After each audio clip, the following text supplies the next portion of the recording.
Look at this. I got headphones on. I got a mic going. Baby. If Huh? only people could see you now. Hey, no video. We've gone through this before. All right, No all right, video. all right. Welcome to This Commerce Life. This is a podcast aimed at small, medium entrepreneurs focused on commerce. I'm Phil, your host, and Kenny, your co-host, will join us as well. And we're going to talk to you about the world of retail and commerce and how things are changing in the world. But that's fine. Okay, there we go. 16 might just be your volume? No? I don't know. Oh, maybe smart the guy you are. Yeah. I think you're right because I got to 19 after I raised the volume. Woo! Look at us. Holy, you are a Look at tech us. genie eye. I know. I'm a tech not so genie eye. You're not sick of talking to me today? I feel like I've heard a little bit, but you know what? This is the things you got to do for the podcast. I've been harassing you all day. I think for everything but the podcast. No, it's funny. What you're harassing me on is the funny shit is that I get Dom's freaking out. Hey, someone's trying to get in our someone's trying to hack your stuff. Emails like 8 people. I changed the password. Yeah, I saw that. God bless her, man. See, that's someone who gives a shit because I haven't read anything. I don't even know what they're talking about. I don't know if it was Instagram, Facebook. I thought, okay, whatever. It's probably Instagram. It's probably Insta because my guys are all... The password has changed. Okay. No worries. You've incited a password change. He's such a good sport too. After all that, he sent me the pin anyway for Instagram. So oh yeah, Dom's a good shit. Dom's a good shit. Oh yeah, no issues there. No issues there. So funny. But it was good. I'm glad. It sounds like the kids are up and running, so that's good. I think what we'll do is we should have a once they start doing the farting around a little bit, let's get a call in between you, myself, Dom, and might even throw Rowana on it. Not for anything. We may as well.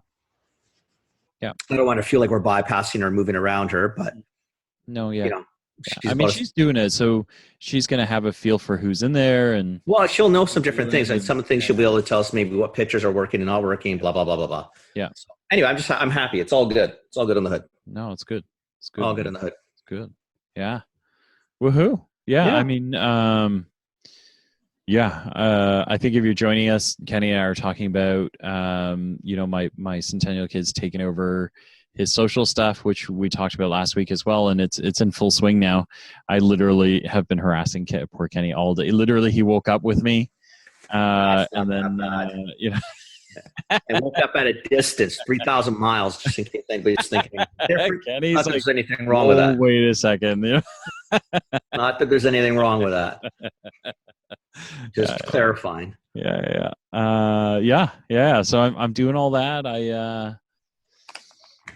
Gosh, I don't know what else is going on. What else is going on?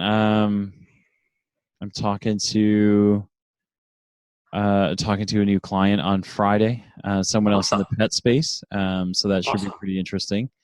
So I'm, it's funny how something small. So, like a couple of episodes ago, you and I were talking about, this Omega oil company I'm dealing with in New Zealand where I did a sell story for them. Oops. And, and I'm starting to realize like how many people don't have these. Right. And so, I'm just talking to a bunch of brands now about, listen, like, how do you figure out what your selling story is? Like, how do you do a nice solid launch deck so that you got, kind of 10 pages that if a buyer asked you for something like that, you could literally drop it on their desk and, you'd feel confident that that's your thing, right? Like that's your story that you could sell or that you could leave them to read if you didn't have a chance to, most don't have that though, right? We've talked about this, right? Yeah. Right. Yeah. Even if I go back now and I take a look at some of the stuff that and it's bad because I write it from the wrong perception. When I've written a few for my vendors, I wrote things the way I like things. Yeah.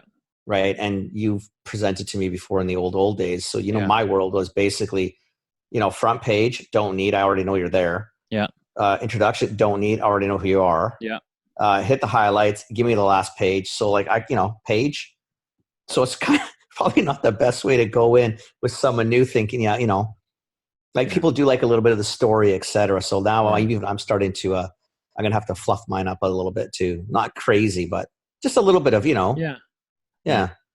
But I think I think that when you get a relationship like what we had with you, you're in a really good place. Like I used to do that with, when I did dairy with Walmart, we used to screw around, and the guy Nick that I called on at the end, we were at a place where I could shuffle up the deck and place the deck, the one slide he wanted, the end slide with all your skew detail on it and all that kind of stuff. I would stick it in the middle somewhere, so he would automatically go to my deck and like try and rip off the back page, and then realize like, hey, where the hell? This is not the right page. And I'm like, sorry, I shuffled the sequence. So now you got to wait. You got to wait for me to finish, I right? find my page. Now I'd be just saying, yeah, you want to play that game, jackass? I'll find my page. That's exactly what he would do, right? And then he would rifle through the thing. But the 10 minutes, like we'd have a good laugh about it. And then, plus he actually rifled through some of it, because the other way he didn't rifle through any of it. Yeah, right. He went last page and it was done. Yeah. So it's like when you get there with your buyer, then you've got good rapport going, right? Like you've got a good relationship, and then you can kind of shoot the shit about stuff and try and figure out how to like do some good stuff together, right? You know what it is? It's like we've talked about it before. It's a game, right? Yeah. And I used to even tell people, like emphatic, I said, you got to learn how to play me. Yeah. Right? There's shit that you're going to do that just don't do, because you're going to aggravate the shit out of me. Right? So just learn those things so you don't do them. Yeah. And other stuff, you know what? Like I said, if you want to distract me, it's not massively complicated. Yeah. Like, you could, there's ways to do things. You got to get to know the person you're dealing with. And that's the beauty of dealing with a person. Yeah. Right? Yeah. Because then you can go down different paths, et cetera. And vice versa. The buyer's no different. Yeah. You're looking at your vendor, it's going to push a button or not push a button. And that's the beauty of the relationship. That's why the game is fun. Yeah. Right? Otherwise it'd be a drag. I mean, if it's just all last page, I mean, seriously? No, yeah. Gotta be more than that. I mean, didn't you like to know your people, get to know them, and shoot shit about things, and they, hey, how's Kathy? How's the kids? And you want that. You want that. I like that. That's when you really get rapport. Like that's when I can have a moment and I go, listen, Kenny, like seriously, right? Like I really, because those are the moments you go, seriously, I really need this, right? Like, seriously, this is the stupidest thing I've ever seen. Yeah. Like, honestly, do you really need this? Yeah. Please, right? Here's the deck. Tell me you'll take it, Exactly. But that is what Phil shaking his head as a no answer. Yeah. That's the cue. You had respect for your vendor, the vendor had respect for the buyer. Yeah. Because you could be honest with each other and say, listen, you know what, really, here's why I'm not going to take it. This is stupid. Here's the reasons why. This is what's going on in the category. Really, cut the bullshit. Like this is why I'm not doing it, or why I am doing it. Now, I personally like that. I thought, I don't know, it just made everything. It's amazing what you could get both ways when you learned that. Yeah. Right. And especially from a buyer's perspective, you always got more. Yeah. Always got more when you treated your vendor respectfully, because for the most part, they weren't treated respectfully most other places. Yeah. Right. I mean, so just the right thing to do anyway. But realistically, like if you just treated people like people, it's amazing what shit you can get out of people, right? Yeah. No, really, right? Like, and be super simple about it, right? Like, here's what's in it for you. Here's what's in it for me, right? It's straight up, man. Just be honest. It's pretty simple about just in the negotiating. If you want to bullshit a little bit, or not show the embellish a little, that's okay. Yeah. But you know what? For the most part, just say it like it is, tell it like it is, and move on. Everybody's been playing the game way too long. Yeah. All the bullshit you can just park. It's not, just get to the facts, man. Get to the facts. Yeah. But so how many of the brands that called on you, how many of them actually had how many of them actually had decks to show you? First couple years, everybody. Yeah. And then as you establish yourself more as a buyer too, and people get to know you, and they would tailor to what they knew that I probably would accept. For the most part, quite frankly, depending on what the category was, I don't need a lot of shit. If you're going to bring in a coffee, it's not rocket science, you guys. I'm going to look at the package. I'm going to look at the pricing. I'm going to ask you a few questions. Where is it? What are you doing, etc.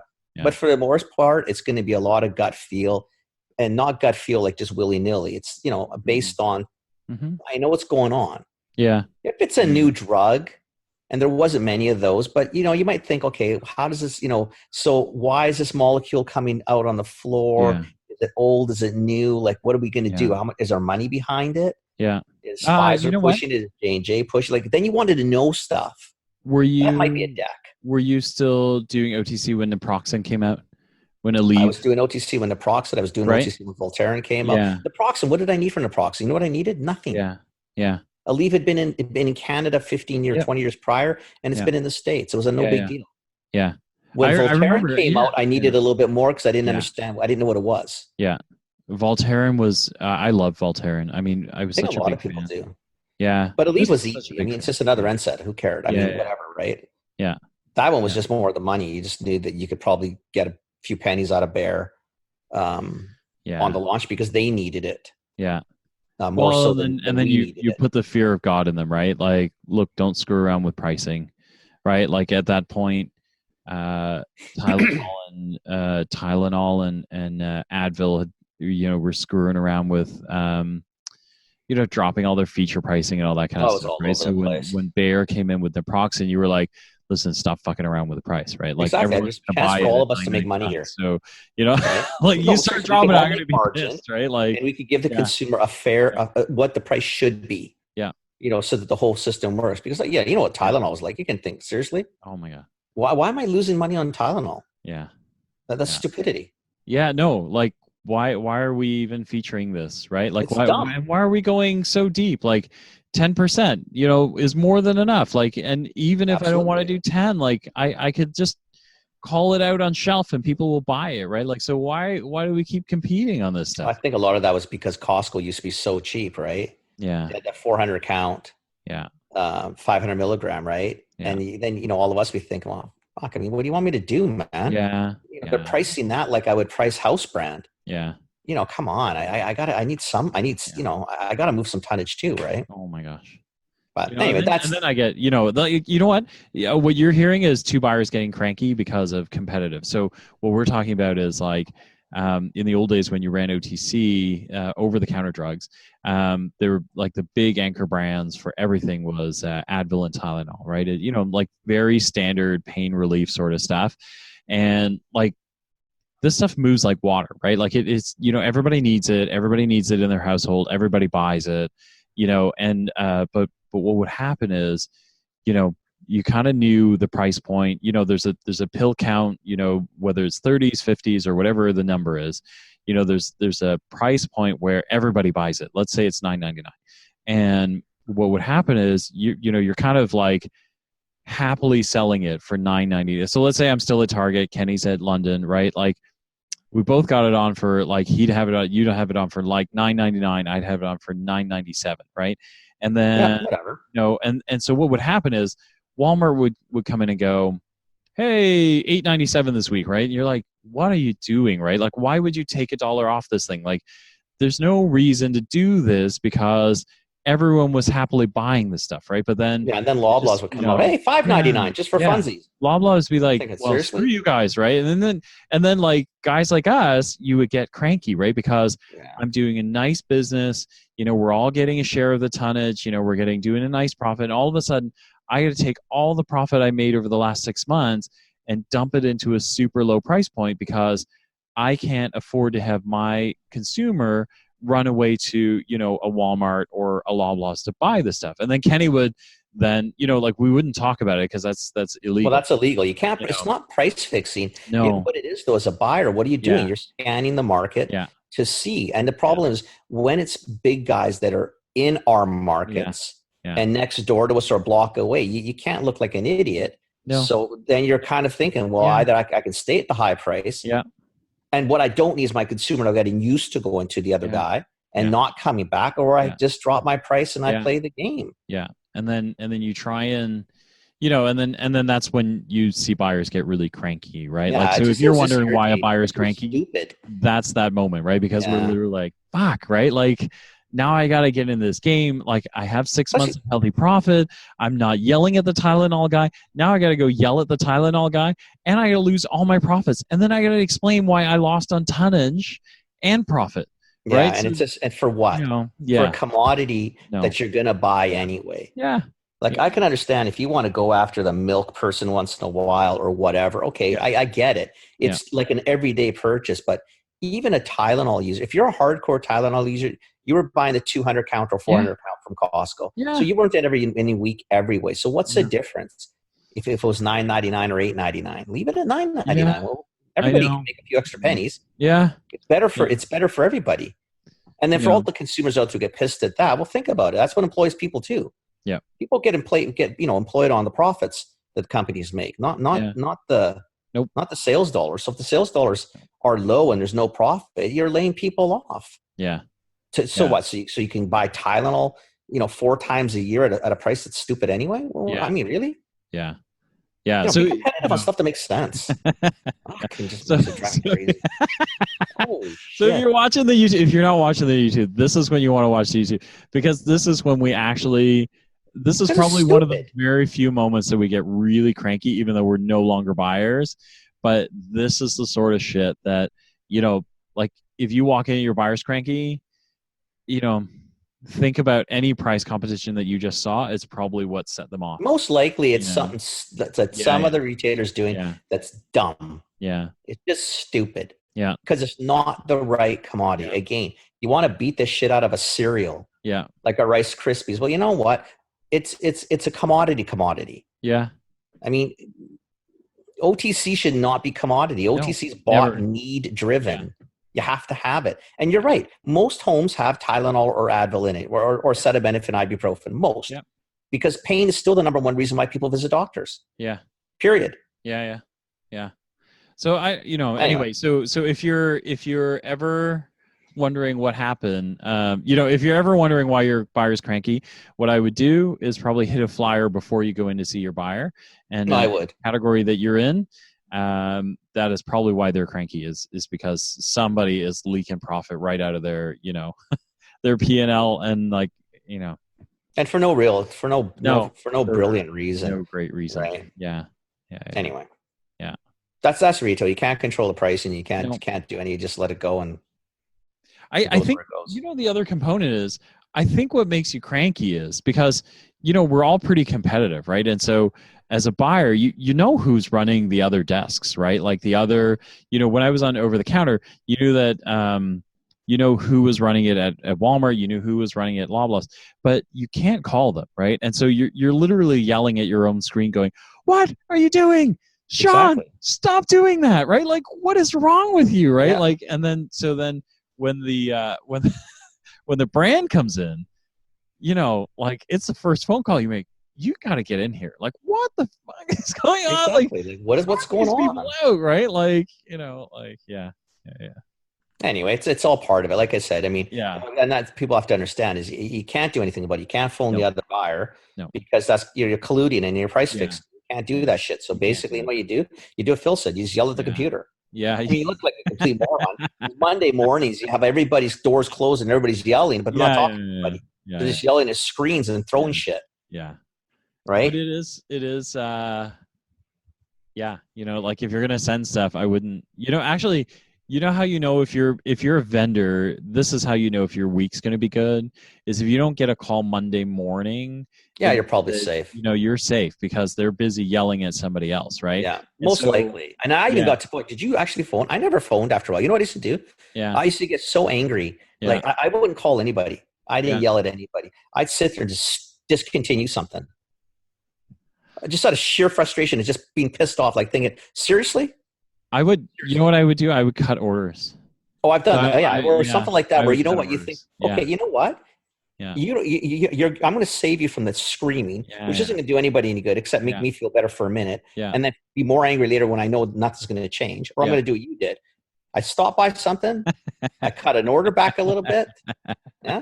Or you know what? Cancel your appointment. Half. Huh? Everything half. Like J&J, like, oh yeah, okay, you want to do that? Like everything, all of the orders go to half, right? And then I dare you to call me, right? Because when you see the order, I dare you to call me. Like, you know why? But you gotta Because call. I got yelled at on Monday by someone else. I didn't yell. You didn't yell. Yeah. But ours was made more effective. Yeah. And then, but then, if you don't get a call Monday morning, you actually should be ready, because Monday afternoon, I'm done being angry and now I'm vindictive. So then I'm looking at your competition going, what can you do for me? Right? Like, I just got screwed by these guys. So you guys are literally their competition. I'm handing you a flyer. I'm handing you, like, what can you do for me? Right? Like, bring me something good. Right? And so you gotta, like, prepare to be whipped in the morning on Monday, and then prepare to, like, let loose the wallet on Monday afternoon. Yeah. No, totally. Right? Oh man.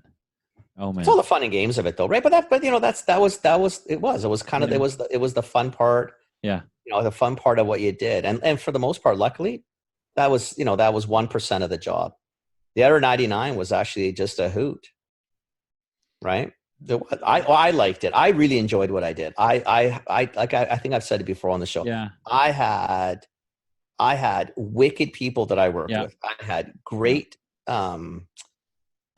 colleagues at all levels within, and our vendor community was fantastic, especially in the West. Yeah. Like, honestly, just fantastic for the most part. And I enjoyed what I did. I like most of it. I really love my team. I'm like you, right? So I had a really great team around me who's usually saved me from me.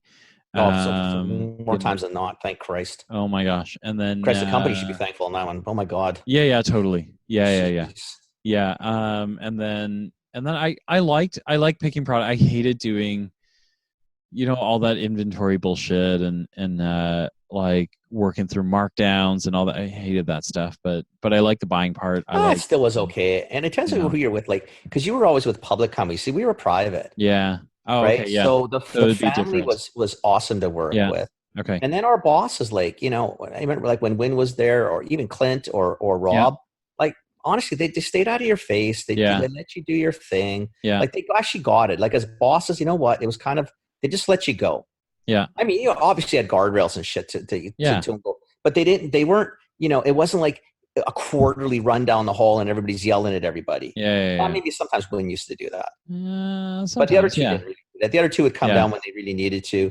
Yeah. And, and fine. And for the most part, by the time they got your door, you're probably thinking, fuck, they're probably a day late. They probably should have been here yesterday.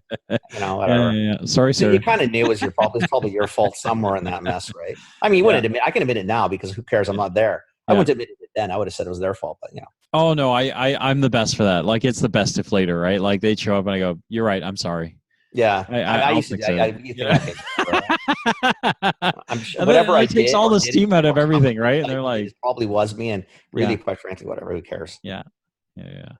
Or throw it back in their face anyway. I don't think it was. I think it was me. I think it must have been you guys. Oh my God! You know what? My Shannon, who's kind of like my right arm there, if not more. She had this really subtle way of like, like when we were in private, she would like just beat on me, right? She'd be like, "This is two. They've asked for it once or twice," and like Target was famous for redoing templates, and so I was famous for not doing the first or second versions, right? Because I just waited for third or fourth, right? Because I knew they were going to revise it. But she was, type A. This was her first job. She's like, "We got to fill this in. It's due tomorrow." I'm like, "It's not due tomorrow." Like, there are like 80 buyers on this floor, right? It's not due tomorrow. Like, if it's due tomorrow and they're not going to get to mine, like, I'm going to be last on that list. So I'm just going to wait. Right. And so, it would be due tomorrow. And then by the end of day tomorrow, they'd be like, "Hey, listen, we've revised this. Can you redo it?" I'm like, "So that's version number 2. She's like, "It's due tomorrow." No, it's not due tomorrow. Right. And then, by the third version, like, we should do this and we should be the first ones in. Right. Because now it's the third version. It's probably going to be the final one. She's like, "I don't understand this madness," right? But then I would get it in, and they'd go, "This is amazing. This is the one you should follow." And you're like, "You're right." Yeah, So it's the rock star I am. Yeah, sure, something like that. We were lucky. We didn't have a lot of that. Oh my God. We really, what? Honestly, I mean, I think that's why everybody stays so long. Yeah. In that company, like, nobody leaves, right? Yeah. because you're not bogged down in bullshit. Yeah. I mean, that's what it is. What it is. Yeah. Oh my gosh. Yeah. It is what it is, right? I mean, like I said, all good in the hood. All good in the hood. Oh man. Although since our last talk last week, Yeah. it's been so nice not to have to worry about key accounts. Okay. All right. It's only been like 5 working days and a stat in there. Yeah. And I love the fact that I don't give a shit. Okay. Right. All right. Look at you. I'm there. I help. Yeah. But I don't have to get into the details. And honestly, I think, I'm sometimes amazed how much when you don't like something and you're not too sure how much you don't like it. I realize how much I didn't like it. Yeah. I like not doing it. I really do like not doing it. Yeah. It's funny. Yeah. Because in that time, I've had a bunch of brands that I met at the show come to me and go, "Hey, do you rep?" And I was like, no, no. No. Oh, I tell you right now, that's it. Yeah. Yeah. Thank you. No. Don't do it. Don't do it. No. Well, that's you know what? Since then, though, so I ended up I had tomorrow. That's hopefully going to work. I have a meeting the other day that I've now following up. So like all of a sudden, just by taking that shit off my plate, which wasn't a lot, but maybe just the anxiety and the stress of it. Yeah. Bang, bang, bang, bang. Like 4 different people now. Nice. All of a sudden, and I think of the 4, 2 are going to land. Okay. Probably 3. Wow. But if you don't, again, you know what? It's because when I'm got other shit on my mind. Yeah. Then I lose sight of what I wanted to do and what I liked to do. Yeah. Right. Yeah. And that's okay. I left them with. I mean, everybody's got competent people. Yeah. Following behind me, more competent than I am, and they'll actually do more than I will. So it's probably better for everybody. I don't know, Kenny. Oh yeah, you say that, but you're pretty competent, so I wouldn't say yeah, whatever. I don't really care. I just have to be really. Hey, so now we're on YouTube, so now you can see Kenny's face when I compliment him. We're not supposed to be these people. No, but the problem is voice thing, not a face thing. But because we started putting stuff on YouTube, right? It's weird to have. I don't even want to see out this. there, right? So, I'm not watching. No, don't go look at it or anything. Like it's just out there, right?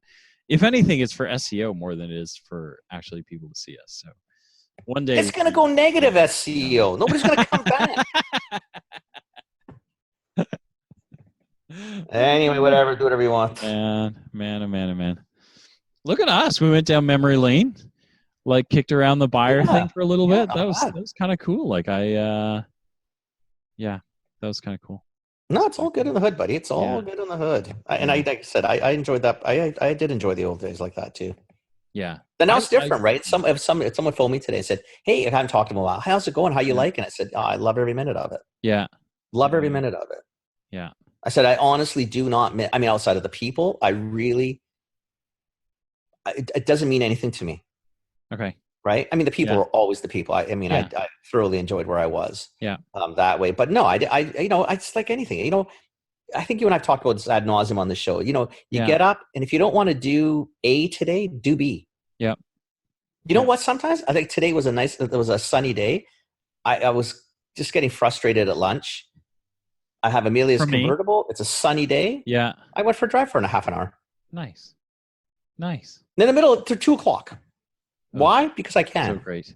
Because what are you going to do? Great. Yeah.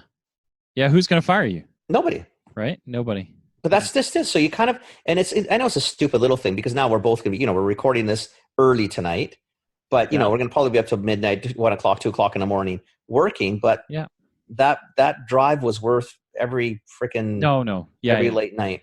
Yeah. Like, I mean, the ability to just screw off like that is. It's just everything. It's just, you can't. And again, I remember when I was having anxiety when I left because I thought, Jesus, can I do this? Like, are you going to manage even the, like, how do you manage time? Like, if I don't go somewhere, can I get any work done at home? Yep. And at first I thought, oh man, it's going to be, the fridge is right there. TV's right there. I'm thinking, I'm not going to get anything done. Yeah. It's easy to work. I tell you the truth. Like, it's actually nicer to be at home by yourself. The TV's just ambient noise. Yep. I mean, the fridge is still there, which is nice. It's good to have. Yeah. but you know what I mean? Like I'm super productive at home. Yeah. No, I like it. I like it when I get in the zone and I just kind of hunker down. Like Yeah. I find an hour is worth 2 hours anywhere else. Oh, You know, maybe like, three. you know, yeah. And then sometimes I feel bad, right? Because then you blow through things in an hour and you go, wow, that I thought I had a lot to do, and then I I'm done. know. And then you look at it, you go, actually, that was a lot of work. I just Then you should go for a drive. like grind through it, right? And then like I can go for a drive. So yeah. Oh, I have a funny story for you. So I met Alex, my friend Alex that we talked about, right? The one that I can't say his last name. And he told me a funny story because he said he was talking to somebody out west. Yeah. He's building a product line, and so he's talking to a manufacturer that can build stuff for him. And he was talking about launching and direct to consumer and how he should approach this, or should he look at retailers? And this this kind of private sourcing manufacturer said to him, listen, you should tune into this show. You should tune into this podcast. These guys are great. They're really insightful. I'll bet you they could help you. If you listen to them, you'll probably get a lot out of this, and then maybe you can contact them. And he goes, yeah, the guy's name is, one of them's Kenny and the other guy's Retail Phil. And That's he was hilarious. like, oh, I think I've heard of those guys. Yeah, I'll go listen to them, right? That's a small world. I was like, okay, who was it? Was it Linda? No, I have no idea. Actually, he couldn't remember, but he said if he looks it up, he'll figure it out. That's hilarious. Isn't that amazing? So we might actually be about 11 or 12 listeners now. I know. I think that was almost a viral moment, right? Like, that's insanity. So I was like, oh my God, this is kind of amazing, right? So that's bizarre, man. Yeah. That's bizarre. So, well, what's funny though? I not because we know much of anything, but there's not a lot of stuff out there. You know what it is? I've listened to other people, right? Yeah. And typically they're way slicker than us. They're way more organized than us. Yeah. Like I think they have an agenda. Like and if they don't do a practice run, like they're actually probably following notes. God, have a plan. Not like I'm watching a little bit of the hurricane right now. I'm looking at the stupid screen, knowing that you put this on fucking YouTube, which is pissing me off. Kenny. My coffee cups up. I got a million distractions. Yeah. Right. And these other people are buttoned down. But I always find that, you know what? Sometimes they got to tell you more, like, it's okay to share information. Like, even if you and I help people and they can go do it on their own and you never get really anything out of it, the fact that we actually help them is pretty cool. Yeah. Right. Yeah, I love it. Like I really do. Like if people are listening and they're doing we're helping somehow. I love it. That's awesome, man. Yeah. It really is. Yeah. Well, at least I hope we're helping somebody. I hope so too. But yeah, I think that's what's going on with me. I don't know what else is going on. No, I'm the same boat as you, man. I seriously, I've had a good. I mean, what day are we on today? Not Friday. Wednesday. No, Wednesday. It's Wednesday. Well, yeah, because we're early this week. It's been 2 good days. I had a bunch of good meetings. I got a meeting tomorrow that I'm excited about. I got 2 on Friday that I'm excited about. Monday's an exciting day, and I'm doing I think I told you that young entrepreneurs thing. No, what is it? It's called Yell. Okay, I think it's Yell. Yell. Like Yell. Yep. How do you say Yell? I don't know how to say it. It's going to sound stupid. YELL. How do you say that? Yell. Yeah, whatever. Yell Canada. Canadian charity? It's a nonprofit little group that helps so these kids take an entrepreneurial course in the schools, in the public schools. So they have guest speakers periodically, cool, dude. People like me, and then successful people, and they'll come in and talk to the kids, you, and then successful people. So it's kind of fun, right? So I got my Monday night. I've done one before, and I got Monday night where, just go tell the kids. In essence, you tell the kids what you tell your kids. Don't panic. A lot of time, man. Yeah. There's a lot of cool stuff out there. You just gotta be patient, and you gotta be willing to fail a few times. Super cool. Yeah, that's a good shout out for Yell. Cool. Yeah. YELL. Yeah. So the website is yellcanada.org. If you're looking for it. One word, right? Yeah. So yellcanada.org. See, super and this cool. would be good. So if we have entrepreneurs, especially I don't think it's in Ontario. It's definitely in the lower mainland, but if you have stuff, it's a good one to reach out to. I mean, it's just, I don't know. It's pretty cool to watch the kids. They get excited, and there's, I don't know. There's a lot of stuff you can do for kids. Get them into, maybe, especially today's world. Where I had my daughter today. She was all panicking. I mean, she's 22, worried about what she's going to do. I'm telling her, I don't know why you're worried already. I don't know what I want to do. So Yeah. listen, It's okay. I don't know what I want to do when I grow up. So exactly. So relax, right? Yeah. But we were talking about that, and I want to do this. I want to do this. The job they're thinking of doesn't exist. Yeah. In an office, and I told her, I said that, what you should do? Just start something. Just do something. Yeah. Do some stuff online. Like, just start farting around. I mean, look how many people have made, not millions or billions, but nice little careers. Just YouTubing, tweeting, Facebooking, Instagramming, whatever. And again, it's not these in the world. I get it, but there's so many things you could do without having to go to an office job. Yeah, totally. Look how we're making money. Totally. Or not. I'm not in an office environment anymore. Yeah. Nor are you. Nope. I'm not necessarily. I'm not retiring tomorrow, but not starving. Nope. Right? No. Yeah, it's true. It's true. Yeah, Yells looks really cool. It looks like it's just Vancouver because it's a partnership with Simon Fraser. Yeah. So yeah. So my my buddy at Jiva, so Ratan Baga, I think Ratan started it. Okay. Because he, in essence, is a young entrepreneur. Like, he's in his mid-30s yet, and his family owns Jiva and Everland, and obviously he got the opportunity to help run the family business, etc. Yeah. But really good family in terms of giving back, etc. So I think this was his thing when he was going to university, that he was lucky to have his dad and his uncles as sort of mentors, and being in retail, yada yada. I think even at a young age, he was already willing to give back. Nice. So it's pretty cool. Like, it is. It's pretty cool. That's very cool. It's very cool. Wow. So that's my Monday night. Nice. So Thursday night, I tell you what happened Monday night, to be posted on the following Tuesday morning. That was confusing, but yeah, I follow you. All right. That's the end of this Commerce Life. We'll be back soon with the next episode. Thank you for joining us. We hope you enjoyed it. Give us feedback. Tell us what you think. Subscribe, like us, join us, share us, tell your friends about us. And we hope to see you next time with more commerce news.